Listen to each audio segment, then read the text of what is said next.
Qui êtes-vous et quel est votre parcours?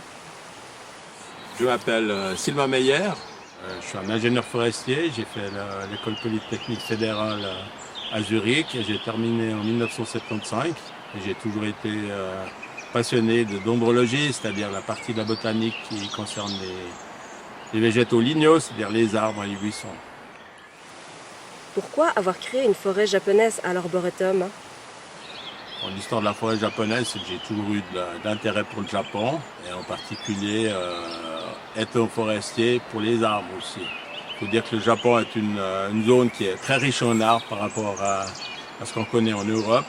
Donc après avoir découvert un peu l'Amérique du Sud, j'ai quand même décidé d'aller voir comment ça se passait du côté du Japon.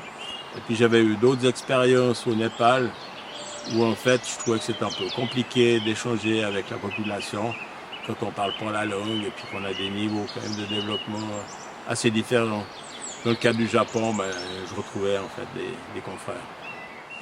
Quelles régions y sont représentées?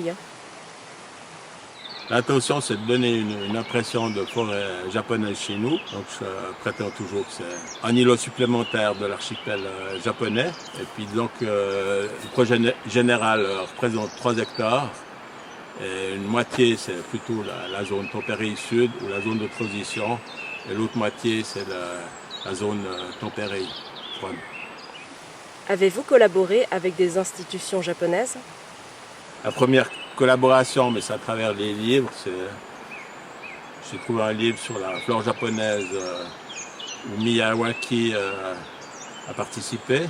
Donc c'est le monsieur qui a en fait aidé à la cartographie forestière de tout le Japon et qui avait des liens particuliers avec la Suisse, avec Zurich, au niveau phytosociologique. Donc j'ai utilisé ça, c'est ça qui m'a donné l'idée puis qui m'a, après mon voyage au Japon, aidé à imaginer une forêt japonaise, parce qu'on connaît mal les arbres japonais, ou on en connaît quelques-uns, mais c'est pas loin d'être une forêt. Donc j'ai imaginé une forêt, puis après j'ai regardé un petit peu, pendant une dizaine d'années, dans les différents jardins où je voyageais, s'il y avait les arbres qui m'intéressaient et comment ils se développaient. Quels sont les retours du public quant à ce projet? L'étonnant, c'est que les gens ne se rendent pas compte au fait qu'ils sont dans une forêt japonaise. Bon, c'est une forêt, quoi. Tout le monde ne connaît pas tous les arbres. Peut-être quand il y a les couleurs d'automne, ils voient un peu plus qu'il y a des érables ou des choses qu'ils ne voient pas habituellement, mais autrement, c'est pas choquant pour les gens qui traversent l'endroit.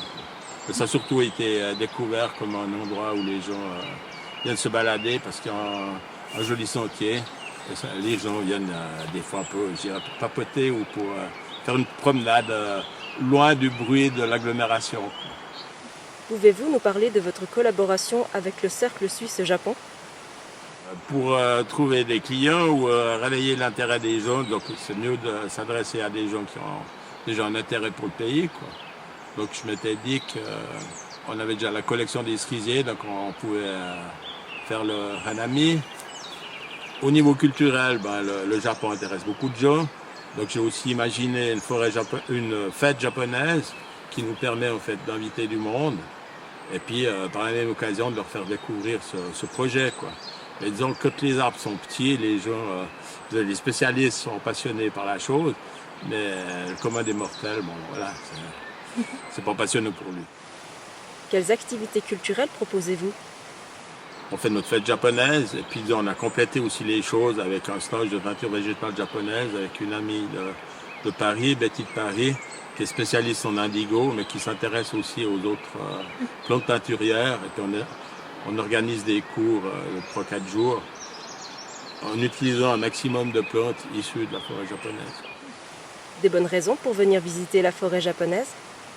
Déjà pour se délasser, quoi. C'est un endroit paisible où il fait bon de faire une promenade, quoi. Simplement pour une promenade, je pense, pour la plupart des gens, quoi. Puis à part ça, on se laisse... les gens qui sont intéressés par la nature sont attentifs à la nature. D'autres, ils écouteront les oiseaux. Il y en a qui pourront voir des insectes, des champignons, quoi. Pourquoi visiter l'Arboretum? L'Arboretum, c'est un endroit paisible, un vallon qui est un petit peu à l'écart justement du bassin lémanique, où il y a vraiment beaucoup de choses à découvrir. Il y a les époques des floraisons qui attirent beaucoup, c'est au moment des floraisons des magnolias et des cerisiers. Donc là, il y a toujours beaucoup d'intérêt. L'automne aussi, avec les couleurs d'automne, a beaucoup de succès. Mais même entre deux, il y a, par exemple, au niveau de toutes les floraisons, elles s'égrènent quand même sur une bonne partie de l'année. Quels sont les futurs projets pour la forêt japonaise? Au niveau des installations qu'on aimerait voir le jour, une fois, il y a l'intention de mettre en place une passerelle japonaise qui permette d'accéder peut-être plus facilement. Et puis on a toujours un projet aussi de maison de thé qui devrait permettre de présenter la cérémonie du thé dans le cadre de l'arboretum et de cette forêt, surtout dans ce contexte. C'est un grand projet qui peut pas, sur lequel je suis investi depuis une quarantaine d'années. Je ne serai pas éternel. Donc j'espère qu'il y ait d'autres gens qui puissent être motivés par cette cause et participer et la faire durer dans le temps. Parce que c'est un projet qui commence mais qui ne se termine pas et qui doit toujours être complété.